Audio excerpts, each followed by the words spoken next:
Hola amigos, les saluda la doctora Rocío Mesén, psicóloga de Morfoconsultores. Bienvenidos a un nuevo episodio del podcast Conversaciones con Rocío Mesén. Gracias por disponer este tiempo para escucharnos. Este es un espacio creado para vos, pensando que todos deseamos ser, sentir, tener, hacer y vivir mejor. Anhelamos terminar el día con bienestar y lograr resultados que nos ayuden a disfrutar nuestro presente.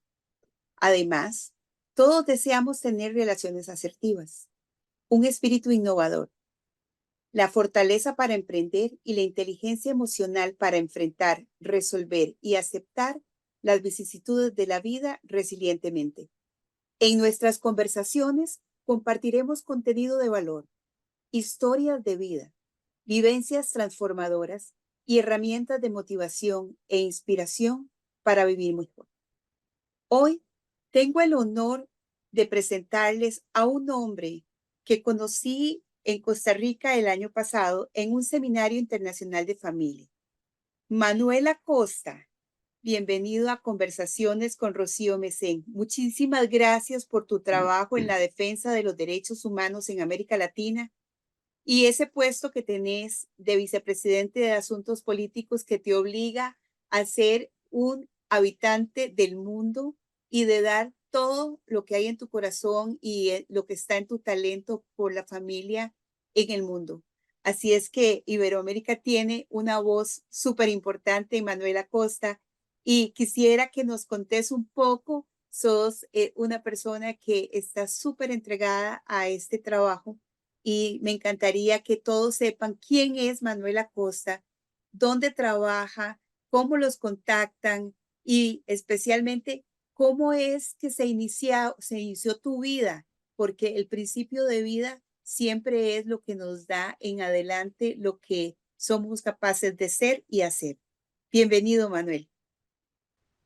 Muchas gracias, doctora Rocío. Mil gracias a la doctora Rocío Mesén. Un gustazo, pues por fin, poder hacer esta reunión, esta entrevista, porque sí nos conocimos y fue un verdadero placer estar en Costa Rica, ese evento tan maravilloso que fue, pues compartir temas que nos impactan y que nos importan a la gran mayoría de los ciudadanos. Y bueno, pues hoy estamos aquí terminando, bueno, empezando el tercer mes del año y con mucha actividad, con mucho entusiasmo. Le decía que el fin de semana llegué de Bolivia, allá estuvimos en el Congreso Iberoamericano por la Vida y la Familia. Y bueno, contestando su pregunta, doctora, yo soy el tercero de cuatro hijos. Mi madre y mi padre de Sonora nos criaron pues una familia clase media tradicional mexicana, con valores y principios. A mitad del camino, bueno, o mi temprana juventud, mi madre muere y yo tenía 16 años. Y bueno, yo empecé a trabajar fuerte para sacar adelante lo que nos tocaba, cooperar en la familia y todo. Después estudié Derecho, y bueno, siempre trabajando y estuve involucrado en la cuestión pública, en lo político, 23, 24 años, donde tuve la oportunidad de ser legislador en dos ocasiones. Fui alcalde de mi ciudad, estuve en muchas campañas políticas. Participé en el gobierno del presidente Peña Nieto y fui candidato a senador también.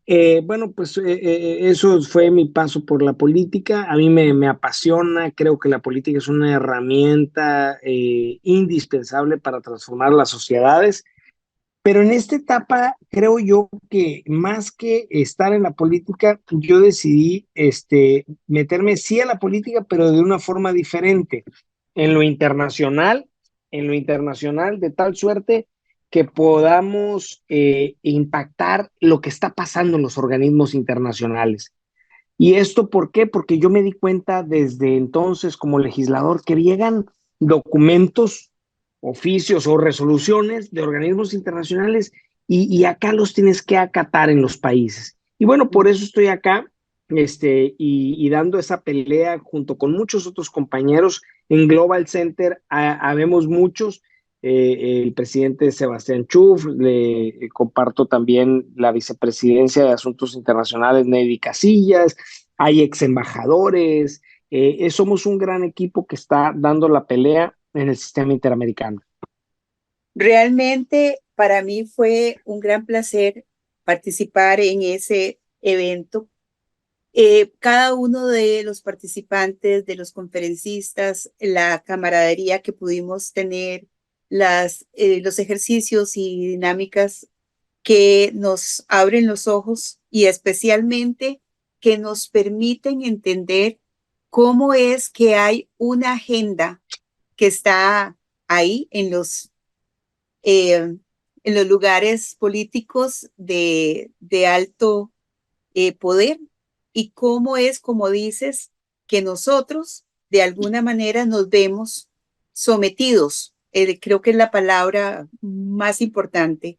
Entonces, quiero hacer como un recorrido, Manuel, con vos, porque sos una persona con una visión realmente amplísima acerca de la política.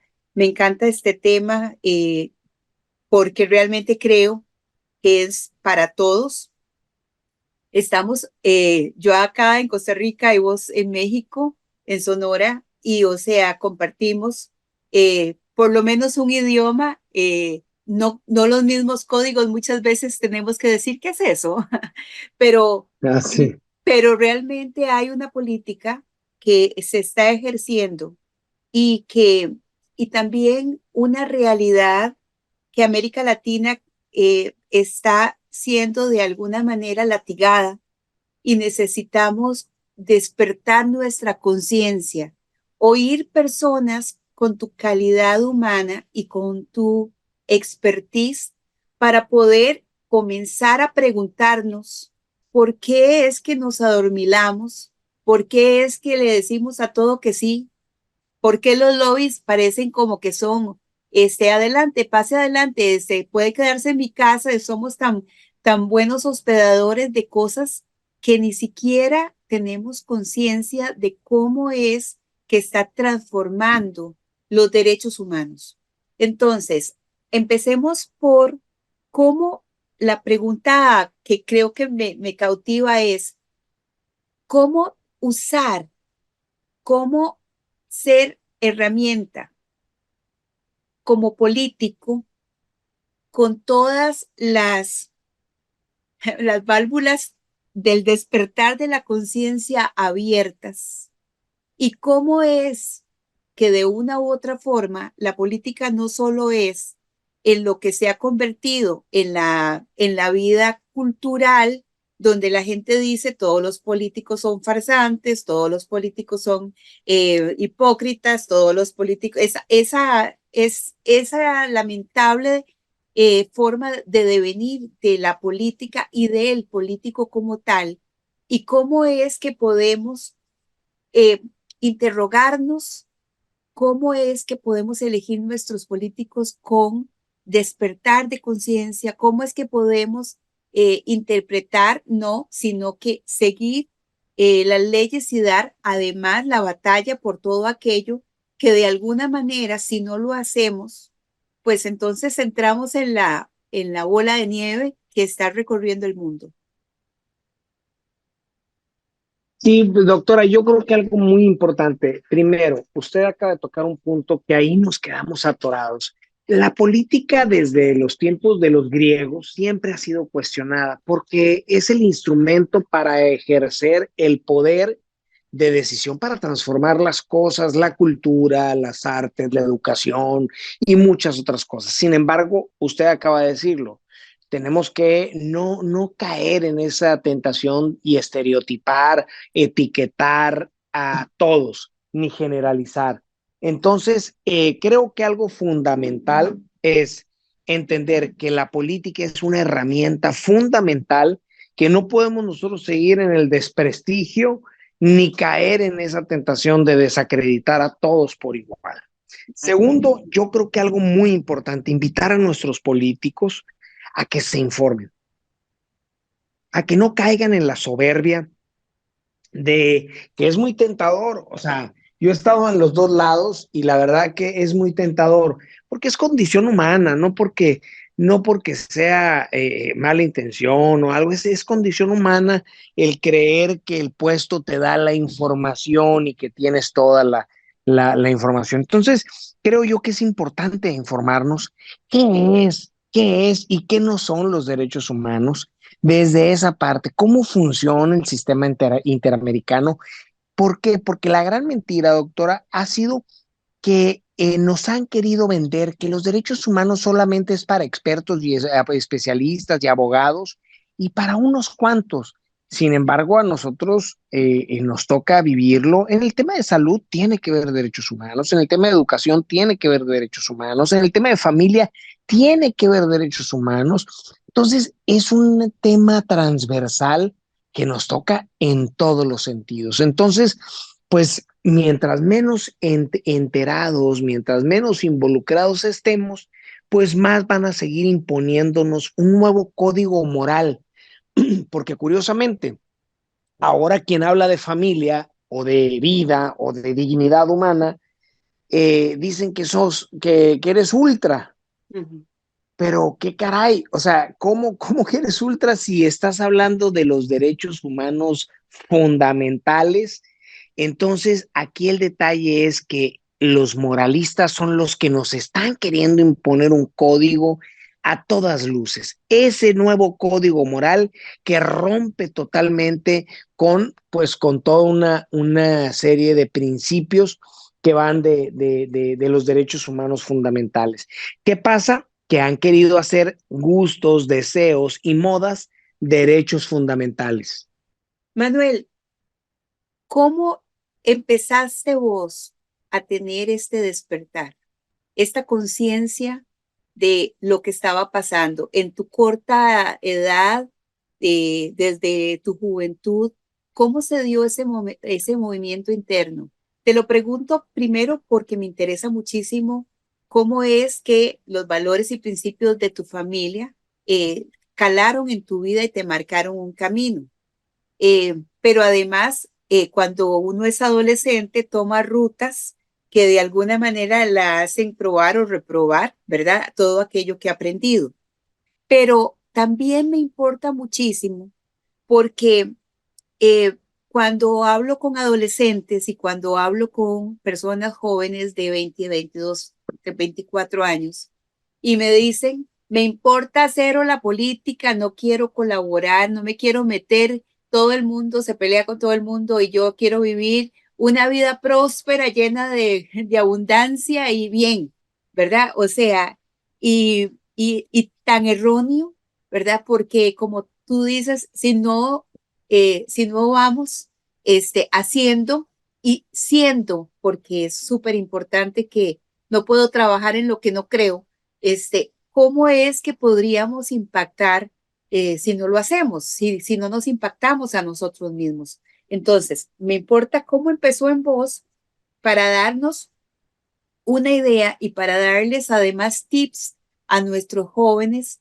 de cómo podrían impactar la vida de las gentes que están a su alrededor de su comunidad. Bueno, doctora, primero yo tuve no sé, la intención, la inquietud de lo político desde muy chico, pero esto nace primero por el tema social.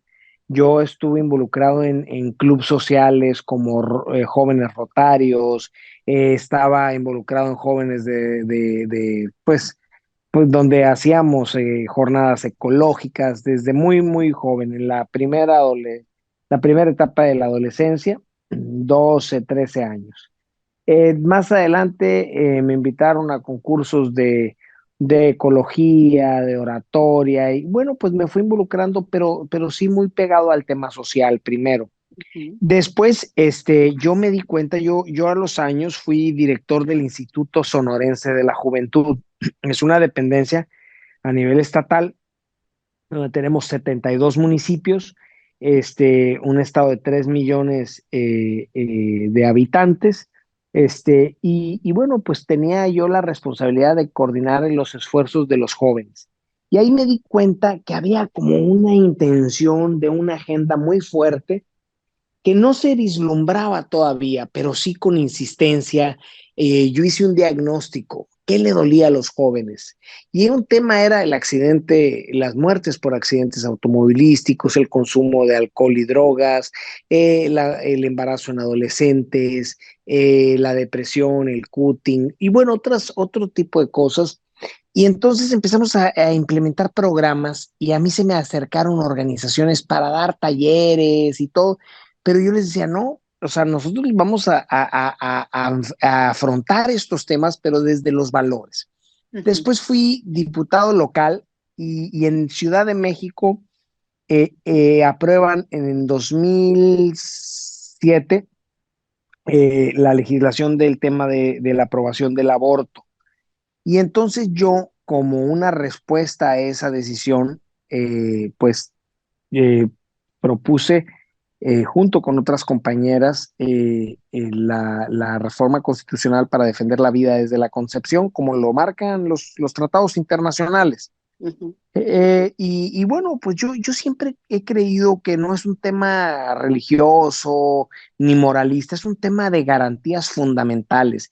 Nos asusta la violencia, nos asusta el maltrato, nos asusta lo que está pasando hoy en muchos hogares, pero no nos asusta el gran daño, violencia y crueldad que se está llevando a cabo con los que no se pueden defender, con los no nacidos, con los que invisibilizamos. O sea, después nos vamos a dar cuenta que es peor que el holocausto, porque han muerto muchísimos bebés en el vientre de su madre de una manera muy cruel. Y bueno, pues obviamente es un crimen y es un tema legal. El artículo cuarto de la Convención Americana, el Pacto de San José, precisamente, habla de la defensa de la vida desde la concepción. Entonces, lo que hicimos invisibilizar eso.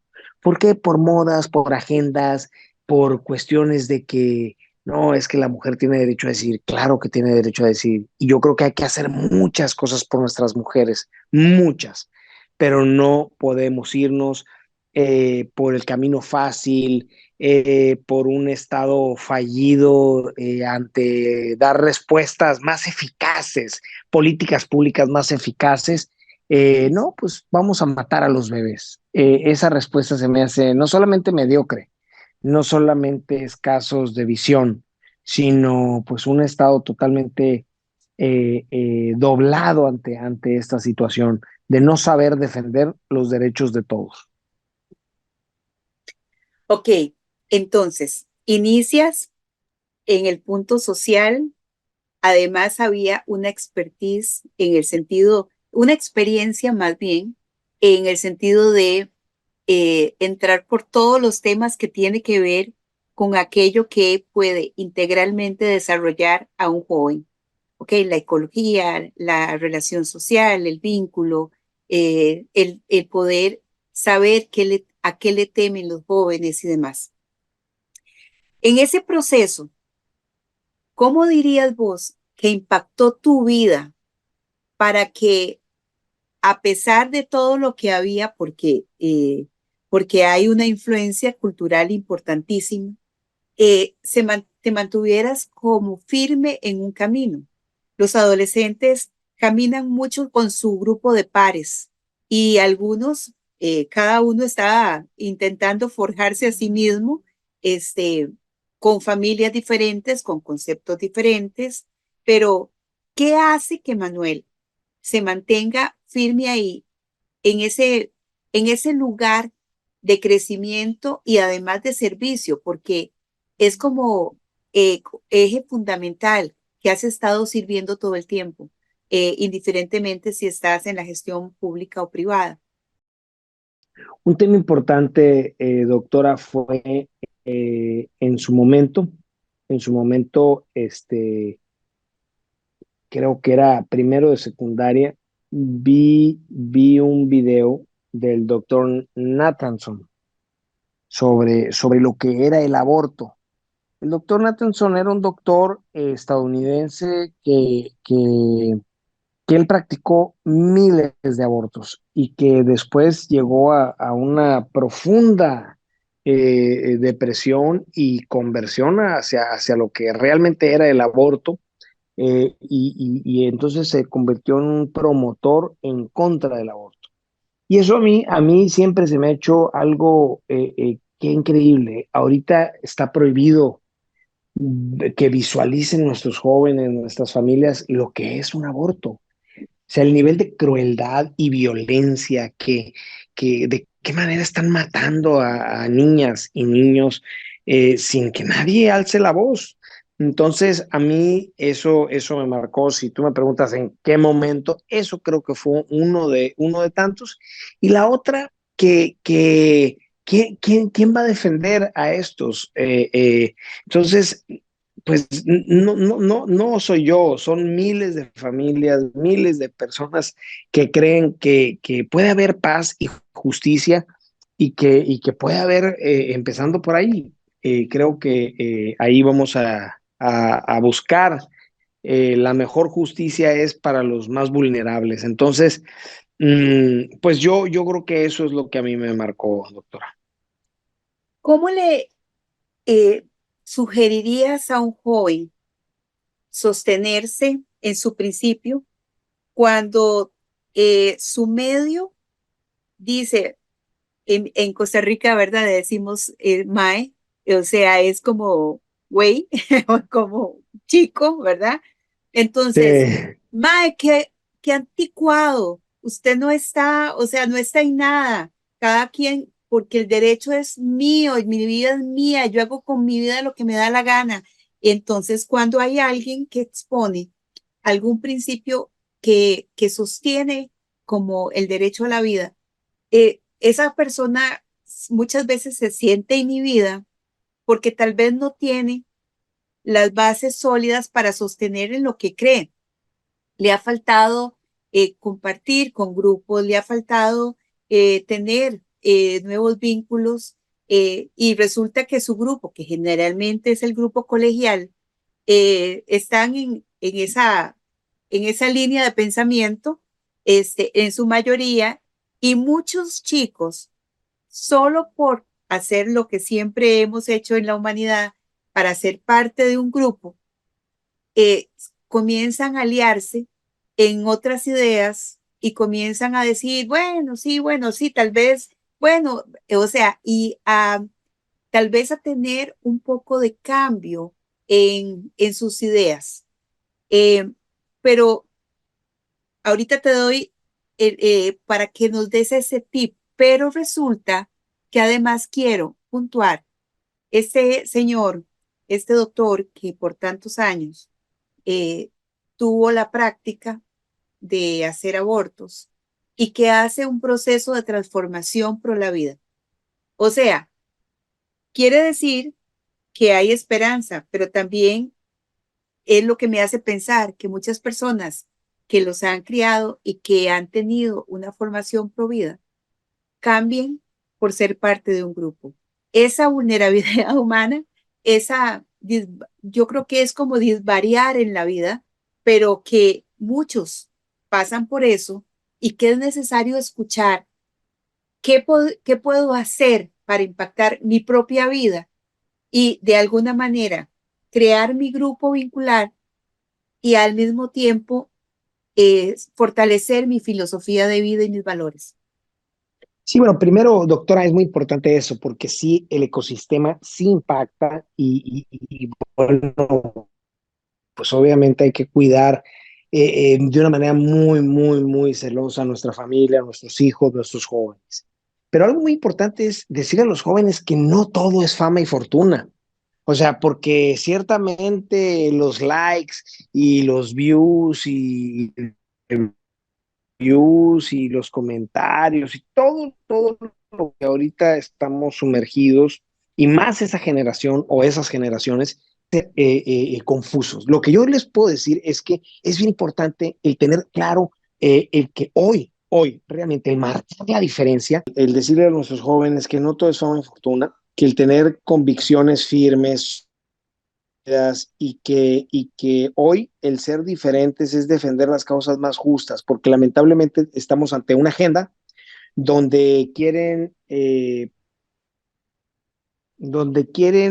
normalizar lo que no es normal, quieren mostrar la crueldad del maltrato animal y comparar a los animales o darle una superioridad al animal frente al ser humano. Obviamente jamás estaremos de acuerdo con la crueldad animal, jamás. O sea, eso es reprobable, con mayoría de razones reprobable la crueldad frente al ser humano. Entonces, creo yo que algo muy importante es que la gente, los jóvenes, frente a los views, frente a la fama, frente a los likes, frente a todo eso que vemos en redes, también es importante el decirles que es más importante lo que ellos hagan en el día a día, porque eso sí realmente transforma. Lo otro es una vida virtual, no es real. No es real. El 80% de las personas que aparecen ahí con vidas fabulosas tienen grandes temas, grandes retos, grandes desafíos y muchos problemas que resolver, como todos. Entonces, creo yo que la mejor causa es eso, el defender a los más vulnerables y tratar de actuar con justicia y con pensamiento crítico. Eso les diría yo. Manuel, ahora, estos chicos de esta generación colegial, eh, digamos que tienen entre 13 y 17 años, fueron las personas que tuvieron que vivir la pandemia. Quisiera que analizáramos algunas situaciones, cómo eso hizo y hace, porque tiene consecuencias muy importantes, que los chicos se hayan hecho más sensibles, vulnerables, miedosos. Y hablo de chicos porque estamos hablando de cómo impactar a los adolescentes, pero, pero es que tenemos una gran cantidad de personas, yo como psicóloga que atiendo, que a partir de todo este espacio de estar en la casa, de algunos decir que prefieren mil veces quedarse en casa y hacer el home office, y otros que han sufrido muchísimo. Hay demasiada gente con ataques de pánico. Mucha gente le llama depresión a la tristeza profunda. Hay gente con que se ha desequilibrado psicológicamente por ese cambio tan radical. Y cómo eso tiene que ver precisamente con todos estos procesos de cambio, de intervención de, de los organismos internacionales, que todavía creo que mucha gente no lo entiende. Sí, es que es complicado porque la narrativa precisamente, a ver, ¿qué tiene que ver mi depresión con la Agenda 2030? ¿Qué tiene que ver mi depresión, mi economía con los organismos internacionales? Eso está muy lejos allá. Bueno, yo quiero decirles que tiene tanto que ver, tiene mucho que ver porque realmente la gente sabe, o sea, muchos se sienten mal, pero no saben por qué. ¿Y sabe qué está pasando? Que simple y sencillamente hay gente que está en depresión, hay gente que está sufriendo una serie de embates económicos, sociales, familiares, laborales. Sin embargo, los organismos internacionales se crean para ayudar a las personas, a los países, para la búsqueda de un mejor bienestar, la democracia, el combate a la pobreza, el desarrollo económico, y sabe que lamentablemente eso no está sucediendo. Imagínense que la Agenda 2030 dice, son 17 objetivos. El primer objetivo es combate a la pobreza. Pues, ¿quién va a estar en contra del combate a la pobreza? Por favor. El tercer punto es salud y bienestar. Pues, ¿quién va a estar en contra de la salud? Sí, pero ¿sabe qué? Ellos traducen salud como aborto. Ellos traducen como combate a la pobreza, pero de una manera no ayudarles a los pobres, sino más bien reducir el problema, ellos que lo ven como un problema, el grave problema poblacional. Es decir, caray, pues no estamos, es como decir, oye, doctor, me duele la cabeza, pues córtate la cabeza. O sea, así de absurdo es lo que está planteando la Agenda 2030. Está muy bonito, empaquetado. Todos los que no lo conocen, pues ven los colores y los objetivos y las metas. Sin embargo, es un engaño. Por ejemplo, lo que en esta semana se está discutiendo, se va a discutir en la Corte en San José, el caso Beatriz, donde de una manera mentirosa y de una manera absurda quieren imponer el crimen del aborto en América Latina. Lo hemos platicado mucho, pero hay que abrirle los ojos no solamente a la ciudadanía, sino a los jueces, que quizás les falte información, porque yo no quiero pensar que es malicia o perversidad, pero que juzguen con apego a la ley. Y bueno, yo quiero decirle muy concretamente, a mí me encantaría poder tener una charla nada más para hablar de la Agenda 2030 y también hay buenas noticias, sí podemos hacer mucho. ¿Por qué? Porque al final, quiero decirles, hay un estudio de Glenn Stanton de enfoque a la familia que precisamente el director de enfoque a la familia para Iberoamérica es un orgullosamente costarricense, Sixto Porras. Mi gran amigo, Hace un Sixto par de Porras. años a nosotros nos invitaron, sí, no, y un tipo que está impactando a Iberoamérica de una manera impresionante. Lo acabamos de tener en México, en el Congreso Internacional de las Familias, una conferencia de más de 6,000 personas, maravillosa. Y bueno, ahí nos comentaban en Enfoque a la Familia el gran tema de quién es el primero que impacta e influye en nuestros jóvenes, los padres de familia. En segundo nivel, los padres de familia. Y en tercer nivel, los padres de familia. ¿Qué quiere decir esto? Que nosotros no podemos quedarnos doblados de brazos y tenemos que luchar por los matrimonios, por las familias, porque en un matrimonio sólido, pues nuestros hijos tienen menores probabilidades de caer en ciertas situaciones.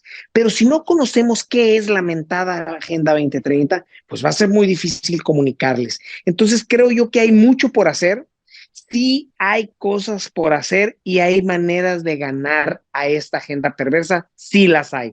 Pero bueno, ahorita por cuestión de tiempo, ni usted ni yo tenemos para hablar de eso, pero quiero decirles que la Agenda 2030 simple y sencillamente nadie sabe quién dijo que se hiciera.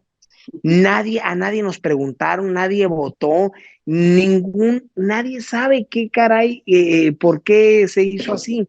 Entonces, ¿quiénes fueron? Pues en total opacidad decidieron que los objetivos del milenio ahora se convertían en objetivos de desarrollo sostenible, muy bonito nombre, por cierto, pero que no tienen nada ni de desarrollo y menos de sostenible. O sea, es una agenda hecha en lo oscurito por un grupo de burócratas del servicio exterior o de otros lados y que, bueno, pues simple, sencillamente en todo va en contra de la familia tradicional, de los principios cristianos, y ven entonces ahora al cristianismo como un atentado contra las libertades. Quieren igualar las banderas LGBTs, pero por cierto, no estamos en contra de las personas, no, las personas hay que defender su dignidad y su persona. Sin embargo, que ellos tampoco nos impongan una agenda perversa. Ahora, llegamos a un punto súper importante. El divorcio cada día es mayor. Sabemos que lamentablemente muchas familias viven esta condición. En Costa Rica es increíble el porcentaje de divorcio. Entonces, siempre pienso, ok, es frente a esa realidad, la pareja que no pudo sostener su relación, pero tienen hijos, siguen siendo padres y siguen teniendo este gran impacto y esta gran responsabilidad.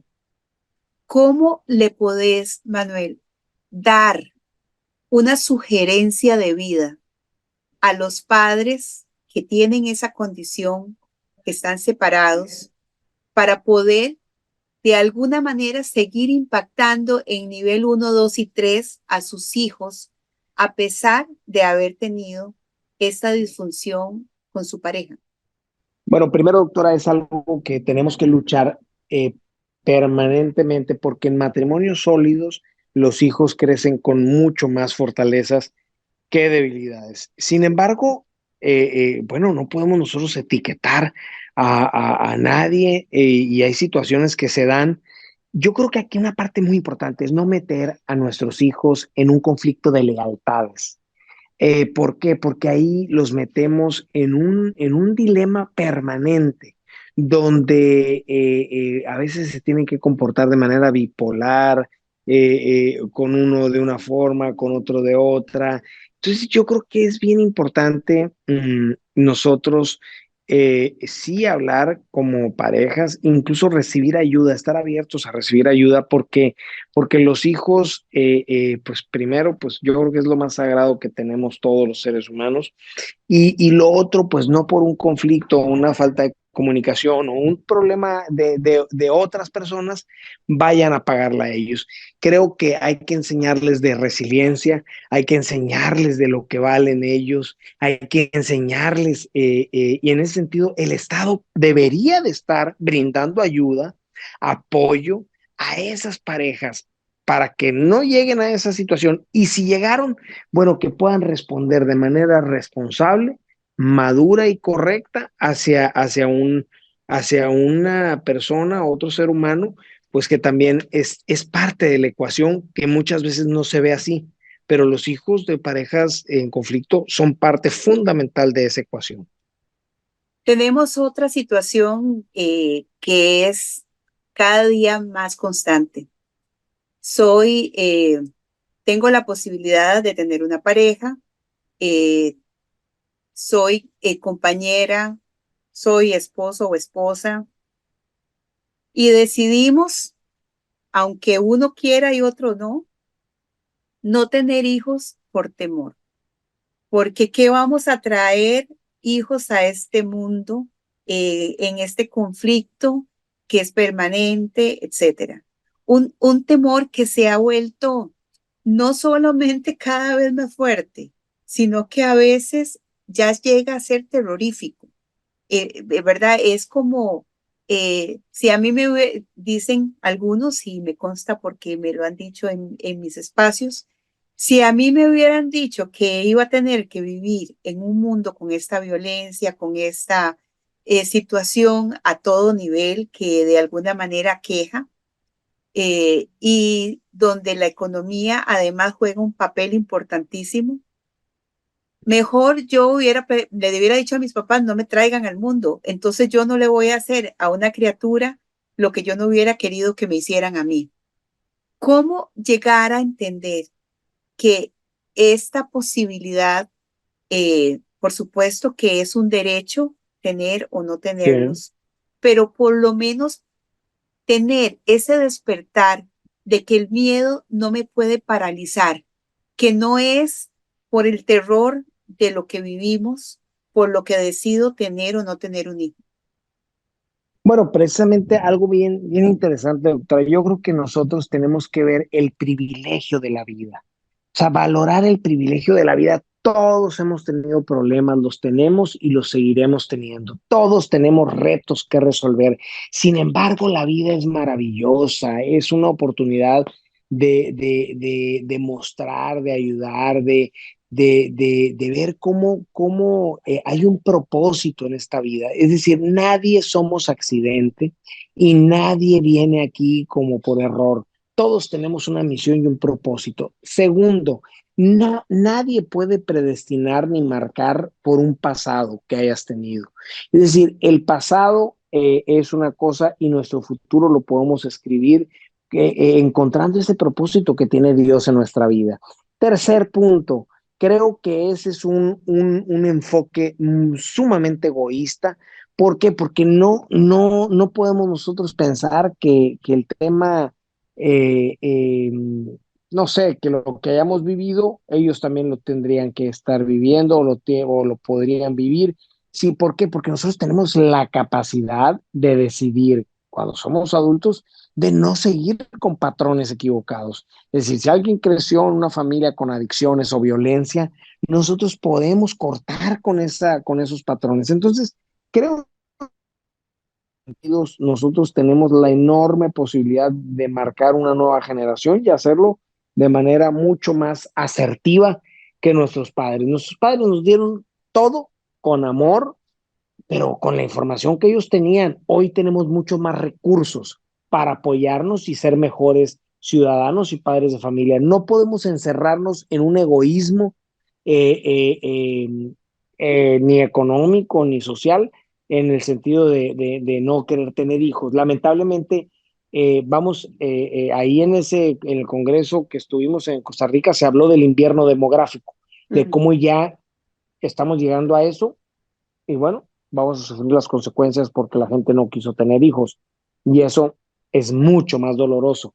Ver ciudades fantasmas como las que se están viendo en China, como las que se están viendo en Europa, cómo no hay forma de desarrollar a la humanidad más que con los seres humanos. No es cierto que el ser humano es el culpable de la devastación ecológica, no es cierto. El ser humano es el principal apoyo y soporte para que la humanidad salga adelante. Manuel, crecí, creo que como muy temprano en mi juventud, oyendo una frase que marcó mucho mis generaciones, que si la escuchas con detenimiento, podría vincularse a lo a lo que planamente escuchas o podría de alguna manera oírse lo que estaba planeado. Tenga los hijos que pueda hacer felices. ¿Ok? Planamente lo escuchás y decís, o sea, sea responsable de los hijos que usted pueda hacer felices, como si la felicidad se pudiera Hmm. hacer, número uno. Acá en Entonces, México decían, aquí en México decían, pocos hijos para darles mucho. Y nos lo remarcaron por 30 años. Y exacto. ahorita ya estamos en esa curva descendente donde hay más gente mayor que jóvenes. Entonces, sí, son campañas que llegan hasta convencerte, pues, pero lamentablemente no tiene que ver ni el dinero ni la felicidad, porque la felicidad no puede depender de factores externos. El detalle es que ha sido nuestro error, que nuestro error es querer mantener en lo económico la felicidad de ellos, ¿no? Me importa mucho porque creo que muchas personas que tuvimos esa frase que vos escuchabas o esta que yo escuché, eh, muchas veces tomamos una vía precisamente con base en aquello que creíamos que era ser responsables, porque además eh, yo por mi edad y muy cercanos, era precisamente un cambio radical donde mi mamá siempre fue una señora que estaba cuidándonos en casa. Sé que ya para cuando mi mamá tendría 86, 87 años ahorita, entonces sé que hay muchas mujeres que de 87 años y pudieron tener una formación universitaria y ejercer como profesionales y demás, pero eran las menos. Pero las generaciones de mujeres que están en el mundo siendo profesionales generalmente tienen un poco menos, ¿verdad? 65, 70 años. O sea, estamos hablando de ese cambio, estamos hablando de que hace 100, 120 años había una diferencia total en cómo vivían las familias. Y además en el número de hijos que tenían, por supuesto. Mi abuela paterna tuvo 18, ¿verdad? Entonces, es esa diferencia tan radical, no solo en el número de hijos, sino en hacia qué estaba enfocado y cómo es que muchas familias, precisamente por no dar más, entonces terminan rompiendo un vínculo, porque hay una imposición de que tener es más importante que ser. Y para poder tener, tengo que hacer, consumirme en el hacer y bueno, por ende, deber, porque del lado de la deuda. Como toda esta visión de mundo, de vida, de hombre, radica en este momento con mucho más fuerza en nuestras nuevas generaciones. ¿Qué podemos hacer para volver especialmente hacia el ser, hacia saber que toda la posibilidad de poder vivir más coherente es gestionando nuestro ser? Bueno, doctora, yo ahí no tengo una opinión científica, ni mucho menos, pero yo sí le puedo decir que algo muy, muy importante, quizás básico, quizás no podríamos descubrir el hilo negro ni el agua tibia, como decimos acá en México. Sin embargo, es volvernos a la familia, volvernos a lo básico, dejar un poquito nuestro egoísmo, dejar un poquito nuestra vanidad y volvernos a la familia, comunicación, tratar de ser un ejemplo, tratar de estar, involucrarnos en el día a día de nuestra esposa, de nuestros hijos, tratar de estar, de darle un poquito al prójimo, porque tenemos muchas necesidades en nuestra día a día, pero hay gente que tiene más necesidades que nosotros.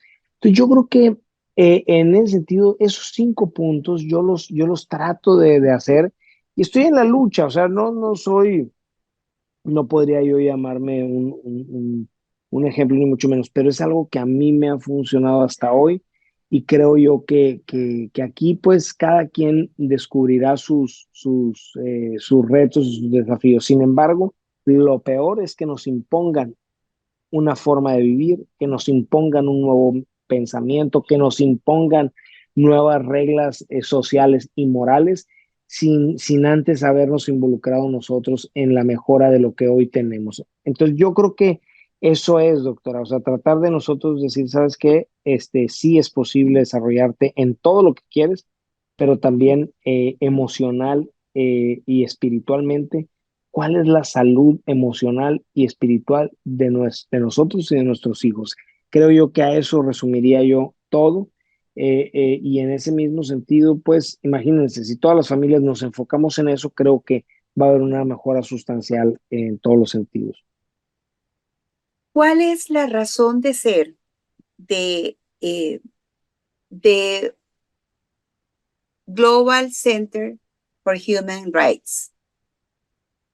Bueno, primero, nosotros defendemos los valores y los derechos humanos ante el Sistema Interamericano de Derechos Humanos. Nosotros defendemos, hacemos litigio estratégico, que es los casos elementales que pretenden transformar nuestra cultura, como el aborto, como el normalizar ciertos aspectos, el abordar temas que no se están abordando, como la trata de personas, la pornografía, la educación, etcétera. Ese es lo más importante. Y un segundo punto es la formación.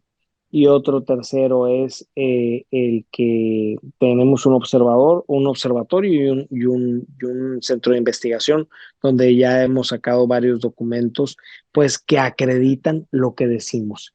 Manuel, ¿cómo Ajá. podrían las personas de América Latina sumarse a a un proyecto tan importante como tienen ustedes desarrollando? ¿Cómo podrían los jóvenes, incluso los padres de familia, los educadores, entrar en ese proceso de formación que vos nos estás contando que ustedes ofrecen? Pues nosotros a partir de después del verano, a partir de septiembre, vamos a abrir una plataforma donde vamos a subir algunos diplomados, algunos cursos, donde vamos a mostrar qué es lo que estamos hablando y de qué manera herramientas básicas para la vida diaria. Pues Global Center for Human Rights, ahí está, esa es la página así tal cual, nuestra página de internet. Ahorita no tenemos abierta la plataforma de formación. Nosotros vamos a los países. Ahorita venimos llegando de Bolivia. Estuvimos en reconstrucción cultural en Cancún. Y bueno, nosotros estamos trabajando intensamente con grupos de aliados. Pero hasta septiembre, octubre vamos a abrir la plataforma para brindar y subir ahí algunos cursos.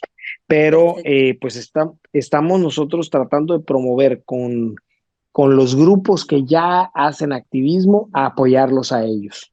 Excelente.